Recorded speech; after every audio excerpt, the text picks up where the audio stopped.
Today we're ranking the top 15 Rolexes under retail, whether you should buy them, sell them, or hold them.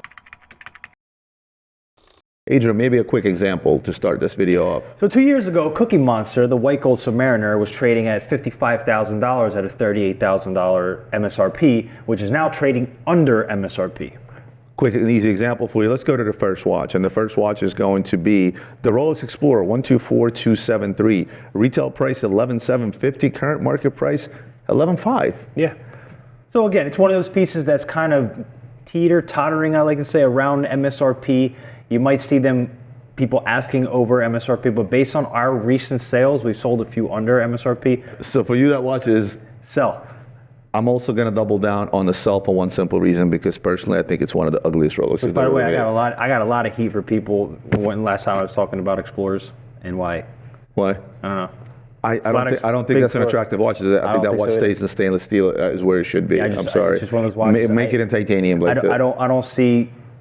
It just kind of like, you know, is it a dressy watch? Is it a sporty watch? Is it a ladies watch? Is it not? It's just an ugly watch, personally. Let's go to the next one. Rolex Datejust 31, the 278289 RBR. Retail price $44,000, current market price $40,000. Yeah, and that's at the peak. This is one of those watches where, again, it's a piece that they keep in their catalog, I think, as leverage to get you to buy the other things. You know, historically, it's very hard to sell a full gold watch at 31 millimeters and throw a diamond bezel on there. It raises the price tremendously. I'm still going to put that in the hold column for one simple reason, because ladies will buy this watch and most ladies don't sell their watches. And I don't think the value is going to change one way or the other, because if you get out there and try to get one, you're still paying a decent amount of money for it if you wanted one. And selling it makes no sense. There's going to be a big gap between the buy and the sell. So I say hold it. I'm selling it. I'm holding it. Sell it? I'm not wearing it, but I'm holding it. I sold 2 watches so far. Let's go. I like it. Let's keep going. Ooh. 279458 RBR, retail price $139, current market price $110. Again, take that with a grain of salt. Yeah. If you need one and you try to get one, because you got to do the math. Dealer cost on this thing is $37 off, right? Off of $140,000, it gets you close to that 110 price range. So when you want one, definitely, I say definitely hold, because if you try to sell that, you're just gonna. I would listen. I think I'm a holder on that as well, because it's actually in real life, it's actually a very beautiful watch. Of course it is. I mean, it's a piece of jewelry for a lady. It's tiny. It's 28 millimeters. It's tiny, but it's fully bedazzled on diamonds, and it's just one of those pieces where if you really look hard enough, you will be able to find it under MSRP. And I think it's just a watch that you're not really going to see them trading that often, because again, ladies don't trade their watches as often as men. And this is not a daily for a woman, so this is something that I think the biggest reason this is a hold is because if you try to find one, it's not like they're readily available. They didn't make very many of these either. Like if we get a call on a watch like this today, it's not easy to find. It's not a phone call. It's not a click of a button. It will be found under MSRP. It will be found under MSRP. So we'll put that in the hold column. Let's go to the next one, and that is the bigger version of the Explorer we looked at, the 126303. See, this one is a 13650. Current market price is 12.5. I'm putting that in the buy column for one simple reason, because at 41 millimeters, being a Datejust, this is a much better looking watch, and I think it's a lot of value for the dollar. I prefer it with the fluted bezel, so I'm selling it. So you're going to sell it because you prefer it with the fluted bezel, but based on the fact that that's 12.5. It's my money. I get it, but it's 12.5. Yeah, I'm selling it. Big deal. You're selling it. Yeah, I'm selling it. I'm buying it. Okay. Buying it. Rolex Day-Date 40228 retail price $63,300, current market price is $58,000. And again, just to be clear, we're talking brand new. We're talking brand new. Yeah. I didn't love what Rolex did with the 228236s, basically making a platinum watch the same as its white gold counterpart. I don't see the point of that. Obviously, if you have an ice blue dial or some dial that distinguishes itself from a white gold, I'm all for it. I'm a huge platinum guy. But if it just looks like a regular white gold one, I don't see the point. So I'm definitely selling that. I'm going to put that in the buy column for one simple reason, because I think Rolex is going to catch on to the fact that changing the overall look of a platinum watch to a fluted bezel from a smooth bezel is going to result in a short production. And this is going to be one of those outliers 10 to 20 years from now. You're going to see a lot less of those. And I think long term, it's a buy. Next. Rolex Yacht-Master 40 millimeter 126621, two-tone, retail price $15,850, current market price slightly under risk at 15,000. Yeah. So and again, we're talking about the black dial variation, not the Choco. The Choco is still traded a little bit over. Again, this is just one of those watches where if you have a choice, you're usually putting this up against a root beer or this chocolate counterpart, or maybe even like a two-tone 𝗙𝗰𝗲𝗆 or a two-tone Submariner. Not a big fan of it. I will hold it though, because I think there's value in it. And so because I think I'm in the same boat, either buy the watch, because I think, these Yacht-Masters have been historically undervalued, and I think the world is finally starting to wake up that the Rolex line is just not down to a Submariner or Daytona. Well, listen, I would say President. I would say reference 126622. That's the steel with the platinum bezel in blue, or the slate gray dial. One of the most underrated Rolexes, period, on the market. Right. I'm bullish on this one. I'm going to go with the buy. I haven't bought anything yet, man. I've sold everything. Let's go to the next watch. Piece. Rolex Sea-Dweller 126603. Retail price $18,000. Current market price $17,800. Again, same thing. Yeah. I am going to sell it. I'm selling it again. I just think the look of it is too similar to a two-tone sub. Yeah, minus the gold Sea-Dweller on the dial. The problem with that watch for me is it's just too thick. I'm very, very strong and bullish on the buy on this thing, because again, if this has the future, let's say a single red Sea-Dweller or a double red Sea-Dweller, which we're seeing today trading at 10x what it used to trade for, and if this ends up being one of those watches, which it should, because you're not going to see Rolex. Rolex is going to do like the yellow on a dial is going to make all the difference down the line in terms of collectability, just like any other dial, just slightly different than the other one. Well, yeah, but I'm not sure if I'm in agreement with you there, and I'll explain to you why.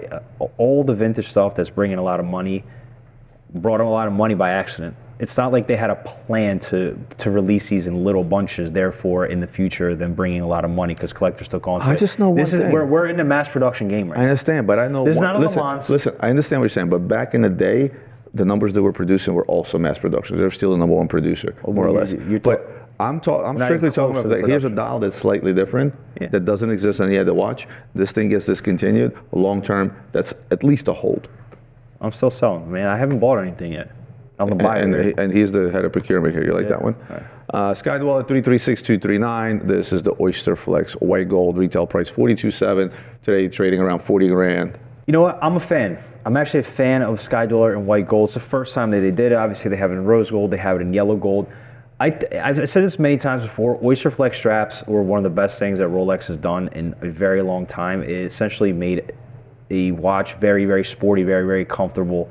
And I like the white gold Sky-Dweller with the Oyster Flex because, yeah, it gives you the feel of a precious metal and something on rubber, and it's super comfortable and sporty. So this is my first buy.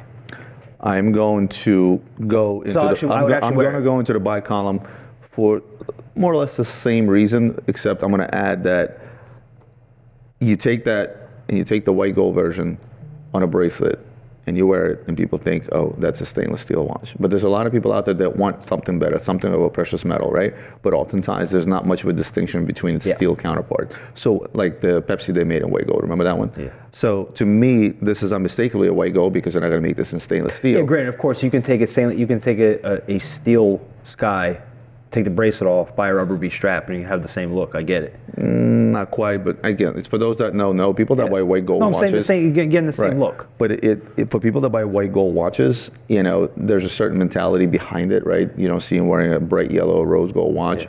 Is they want sort of a subtle flex, but they still want to get a point across. I've also saw this on a wrist recently, and it just looks cool. So it's my first buy. All right, buy it is. Rolex Submariner 126618LN. The one I call the gold model, the gold medal, really, for Rolex, the gold Submariner, 39,000 retail price is at 38,000. Again, it's just one of those watches that's just a reiteration of something that they've done for many years in the past, from the 16618 to the 116618, so now they made it a little bit bigger. For me, the watch is just a little too, wears a little big, and you could just find a 40 that fits me better. I'm selling that watch. I don't see it having a bright future, so to speak. Unless it's produced for a short amount of time. Yeah, but I think this is a regular production. I don't know. For me, a yellow gold sub is always a hold. I don't care what the version of it is. I think it's the ultimate gold medal from Rolex. Over a Day-Date? Over a yellow gold Day-Date?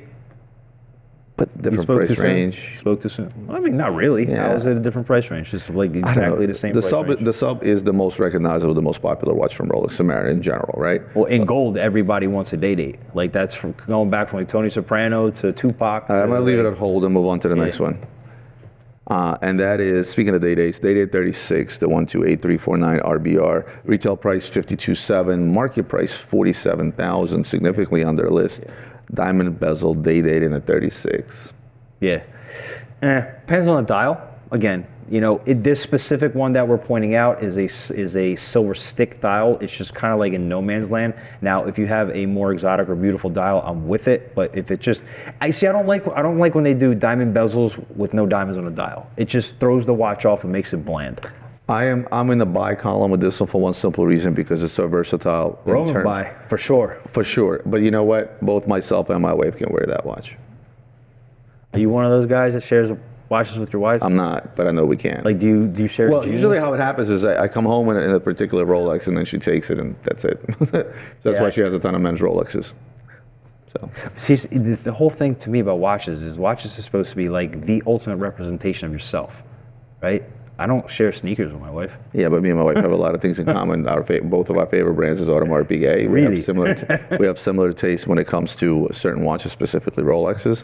Let's move on to the next one before we go back into our personal life. Now, this is one we just, is this the one we just talked about? All right, so the Cookie Monster. The Cookie Monster, 12619 LB, 42 list, 38,000 on the market. So, look, for me, I've actually been one of the guys that is a bigger fan of Cookie Monsters than I would say the general consensus of the market is. What about versus the Smurf? I like this one better. The Smurf is too, like the blue, it's too much. It looks like a Tudor. It's too much for me. It's a Tudor blue. I would take a Cookie Monster over a Smurf. I'm putting this in the buy column just the same, because you're getting a precious metal, most iconic model from Rolex, i.e. the Submariner. I think aesthetically it's a beautiful watch, and to me it's definitely a buy. Yeah, I wonder who called it a blueberry. You know what I mean? Like, where did these? I would love to be there. Dark Knight. Like, no, imagine like the person that actually came up with this nickname that everybody, it kind of takes on, and he has like zero way to prove it that he was the first one. The absolute best one is the new Daytona that they released, the Barbie. That's spot on. The Barbie. The Barbie. Who came up with that one? I don't know. It just immediately came out. Let's go to another one. So now we're going to the 126.618 LB, the blue dial Submariner. Again, retail price $39,000, slightly under is at $38,000. How do you feel about the blue version? I feel about the blue as much as I feel about the black, although I like the blue overall better. It just has more character than the black one. But again, this is just one of those pieces for me. They did it for many years in the pre-ceramics and 40 millimeter ceramic. They're going to continue doing them, though. And they're going to continue doing them. For me, again, it's just a very vanilla watch. And that's just where it's going to live, so I'm selling that. I'm holding that one. Next watch. 336933, two-tone Sky-Dweller, 19250 list, 18.5. This thing was trading at like 27,000 at some point, I remember. Yeah, listen. And now it's way down to under its MSRP, i.e. around 18.5. I am selling this watch because to me aesthetics are important. I'm selling it too. I'm selling it. I just think for me personally, there's just better two-tone options out there. The root beer. Root beer, two-tone salt. Even that with a yellow dial, that's a pretty watch. Champagne, you mean? Yeah. Yeah, so by the way, we're talking about the exact watch. Exactly. White, we're talking about white dial. Exactly, of course. But champagne, it looks better. Of course. Champagne, champagne I'm buying it and keeping it all day. Champagne and black is everything. The white dial just doesn't do it for me here. All right, what else we have? Ooh, yeah. You have this watch. You own this watch. Root beer is one of those situations where, again, at the top of the peak of the market, we were selling them for over $60,000. And now it's come down pretty much under MSRP. It's pretty much at MSRP, 40,600 and versus 39,000. You can pretty much call it MSRP, but for me, that's a hold, that's a buy, that's a definitely buy because that's just a gorgeous watch. It's just a very good looking watch. Out of all precious metals, it's such a wonderful alternative to a gold Daytona, rose gold Daytona. This watch is absolutely bonkers, gorgeous. Think about how many variations there are out there of a rose gold Daytona, right? And this is something that stands on its own. This is actually why I prefer GMT is my favorite line from Rolex, just because of once they started doing the Batmans and they started making a bicolor bezels, it just brought so much character. Yeah, it just brought so much character into the market. Batmans, Pepsis, and precious metals. And what's this new thing I heard about? Somebody was pointing out that specific Pepsi years the color. Yeah, Mark 1, Mark 2. The color is a little lighter because they use a different ceramic or some sort. Yeah, Mark 1. See, this is going back to that yellow writing on a dial. This is how geeky Rolex collectors get. It's those subtle little differences, like a fat 𝗿𝗿_𝗀𝗃, for example. Like for me, Mark 1 Starbucks is better than a Mark 2. The Mark II, in my eye, again, everybody sees colors a little bit differently. So, for example, the Mark II is a little too army green for me, whereas the Mark I Starbucks is just like it's more bold green, if that makes sense. And one is not better than the other. Beauty is in the eyes of the beholder. We're buying this one? We're buying this one. All right, well, that's going to end it for you guys. That was 15 Rolexes under MSRP. Buy, sell, or hold. Again, these are our opinions based on the various factors that we just discussed. Comment below, let me know your thoughts across the 15 watches, which ones you would buy, which ones you would keep, and which ones you would sell. Would love to hear from you. Other than that, we spent a lot of time creating this content for you guys. If you're not a subscriber, I'd appreciate it if you hit the subscribe button. Also hit the like button if you enjoyed the content, and share this with your friends. Other than that, we'll see you in the next one.